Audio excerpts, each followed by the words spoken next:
What's up, guys? If you're not subscribed, please subscribe. Also, please smash that like button on the video and enjoy the show. You look at the 1929 stock market crash, 80 years later is 2009, where we have our depression, right? Our modern day depression.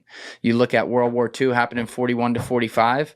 We're right in that 80 to 85 year period right now with these wars happening around the world.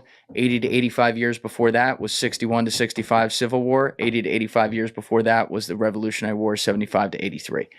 It's crazy when you look at how these things line up. So when you talk about a point like isolationism is also coming out of people's needs at home. They're economically needy because shit's bad. Like, look around here right now. Yeah.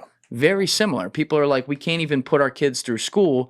You know, everyone's in debt up to their eyeballs with college debt and shit after being sold that whole thing. And yet we're sending billions of dollars to other countries. That's kind of like, it's kind of a self-fulfilling prophecy. That's what makes me worried. Like, oh, are we going to see something really big happen here? Because we're in that pattern. I hope it's not the case, but it does make you think.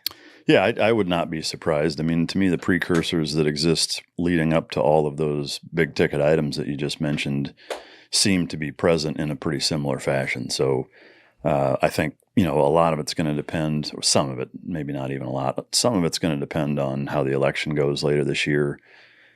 I mean, it's kind of a flip of a coin, I think. You know, who knows if Biden will actually even be the nominee or if they'll pull a bait and switch with Newsom or who knows. Crazy. 2 weeks ahead of time, you know, maybe Trump goes to prison. I mean, who fucking knows? You know, I don't know. But I do think whoever it is that gets into office is going to play a role in what happens for sure. And I do worry that if we continue down the path that we've been on, that I think we're headed straight for that. You know, with the Israel-Palestine stuff, with Ukraine and Russia, China kind of looking over the fence, watching all of this with the, you know, Dr. Evil fingers. I just, it's like, how could it not lead to that if it just continues to happen the way that it's happening? Yeah, you also made a great point with Sadam, too. That's an uncomfortable point to make, but you have to give Trump credit for this. In 2015, 2016, he was saying this. I don't know if you remember it, like, every rally that guy had, he's like, Sadam, bad guy, killed terrorists. Bad guy, killed terrorists. Yeah. And it's like, yeah, we don't want to see someone massacring their own people like he did. He was a horrible guy, to your point. But yeah, like he was a little bit of from a selfish American point of view, he was a little bit of a check to the balance in that region. Yeah. And the alternative of al-Zarqawi blowing the whole place up in the vacuum afterwards, I think time has proven that's probably worse. That's, of course, that's hindsight 2020, but there's part of it that's like, couldn't we have kind of seen that coming? Like, we're going to go in there, we're going to rain hellfire on all these citizens who are going to get caught in the middle of it. Their leader's going to be overthrown. The government's going to kick out one of the two sides of the Muslim religion, of the Islam religion. And, you know, that's probably not going to end well.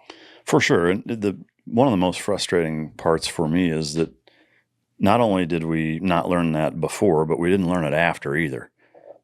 You know, in the early 2010s, you had the Arab Spring in Egypt, Libya.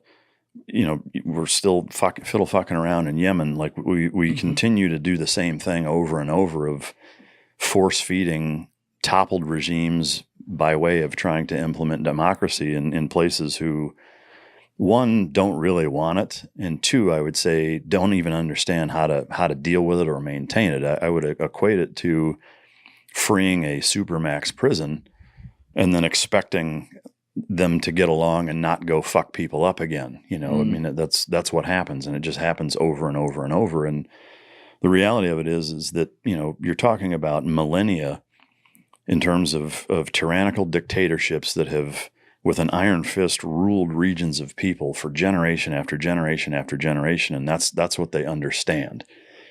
You know, and so when you replace that with basically saying, we're just going to trust that you guys do the right thing, they don't. You know, to be fair, neither do we. You know, look at, like, say, the PPP loans. Like, how many people took advantage of those that either didn't need them or completely just fucking raped the system, you know?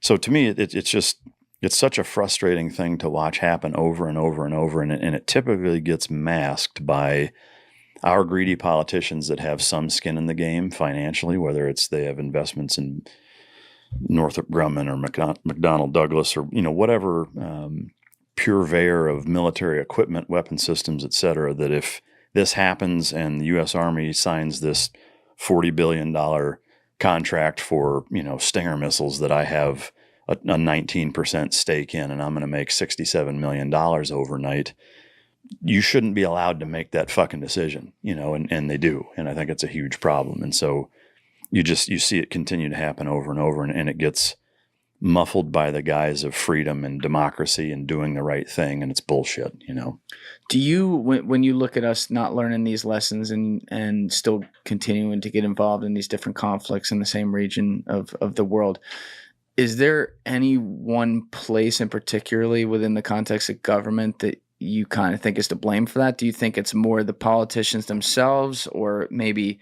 the intelligence community, or maybe even, overzealous military generals? Like, is there anywhere you look to and go, that's where it's coming from? I think, the symptom that is the corruption and the problem that we see happening over and over is a byproduct of all of it combined. Having said that, if you look at the three branches of government, the checks and balances exist for a brilliant reason. But if you really kind of reduce it down to trying to figure out one person to blame, or at least where to start, I think you have to look at Congress. And the reason you have to look at Congress is that, that is the closest representation to the entire country as a collective. The Supreme Court isn't. They're nominated and they're fed through that system. President, the same thing. Like, as much as I would love to see 40 different people running for president, it's not realistic. Right. So who do you have left? Well, you have Congress. So the House of Representatives, by design, is supposed to reflect the pulse of the nation, and it doesn't. And I think the biggest reason it doesn't is because lobbying and the fact that there's no campaign finance laws, even at the lowest level, for small regions of congressional districts that are still corrupted by money, where, hey, my name's Bob and I own this fucking highway construction company, and I'm going to give you $500,000 to your campaign, Jim, and I'm going to tell you something. If you get in there and we get a road project, I'm the fucking guy who gets it. And so that's what happens at the very lowest level and all the way to the very top. So I think, to me, barring a complete fucking revolution, which I don't think is the right answer, and nor is it going to serve anybody, I think a hitting the what the fuck button on Congress by saying now there's no money whatsoever. And my philosophy mirrors small town, rural Texas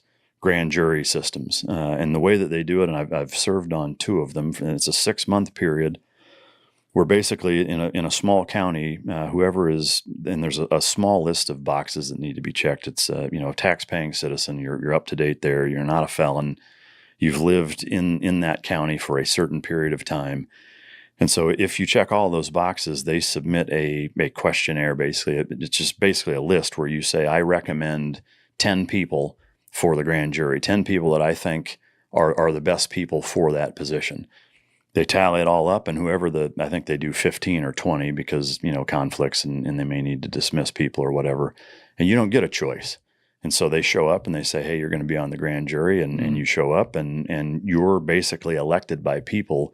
It's anonymous. There's no money that can be contributed to it, nothing. And so to me, like, taking that and trying to implement it on a larger scale, again, it's not going to work for president or even the Senate. I think it only works for congressional districts because they're small. It's scattered, and it's a good collective, mean aggregate of the feeling of that area and what they want done on their behalf.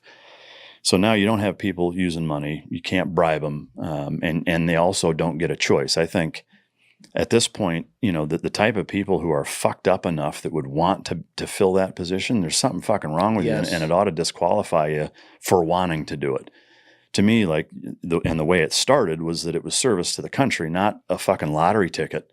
And that's what it's turned into. I mean, if you look at from the lowest member of Congress all the way up to the highest part of, the fucking president, you look at what their net worth is when they started versus what they left, even if it's 1 4-year term, and they hit the fucking lottery, every single one of them.